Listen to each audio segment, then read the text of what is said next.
National Board Committee of India సిఫార్సుపై నూతన RTI human rights activist association ప్రధాన కార్యదర్శిగా సన్ని కృష్ణ యాదవ్ నియమితులైన సందర్భంగా విజయఎఫ్ ప్రెస్ క్లబ్ లో ఏర్పాటు చేసిన మీడియా సమావేశంలో ఆయన పాల్గొన్నారు.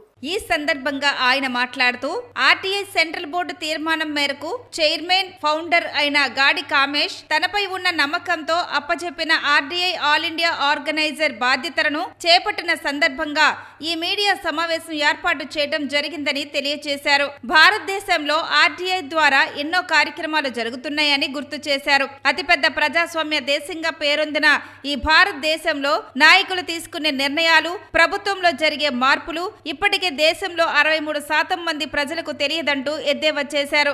ఆర్టీఐ అధికారులంటూ ప్రజల్ని మోసం చేయాలని చూసేవారిపై కఠిన చర్యలు తప్పవంటూ హెచ్చరించారు.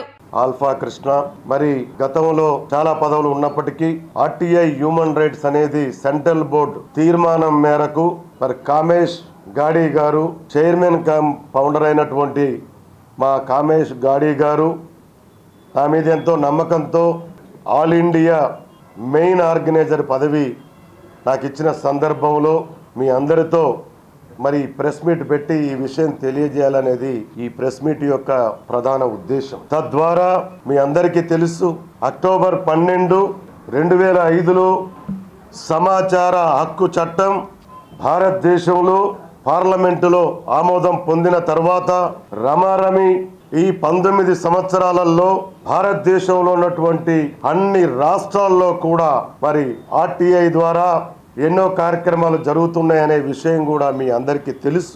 అయినప్పటికీ ప్రజాస్వామ్య దేశంలో ప్రజల చేత ఎన్నుకోబడినటువంటి ప్రభువులు ప్రజలను రాజులుగా చూడాల్సినటువంటి పరిస్థితి ఉంటుందనేది మా భావన. దానికి దౌర్భాగ్యం ఏంటి అంటే ప్రజల చేత ఎన్నుకోబడిన అతిపెద్ద ప్రజాస్వామ్య దేశమైన భారతదేశంలో ప్రజలకు సమాచార హక్కు చట్టం ద్వారా జరుగుతున్నటువంటి నిర్ణయాలు, చేస్తున్నటువంటి నిర్ణయాలు, తీసుకున్నటువంటి నిర్ణయాలు ఏంటా అని చెప్పేసి ఈ రోజు వరకు కూడా భారతదేశంలో ఉన్న ప్రజానికానికి 63% తెలియదు అని అంటే మనం ఏ స్థాయిలో ఉన్నామో గుర్తుంచుకోవాలి.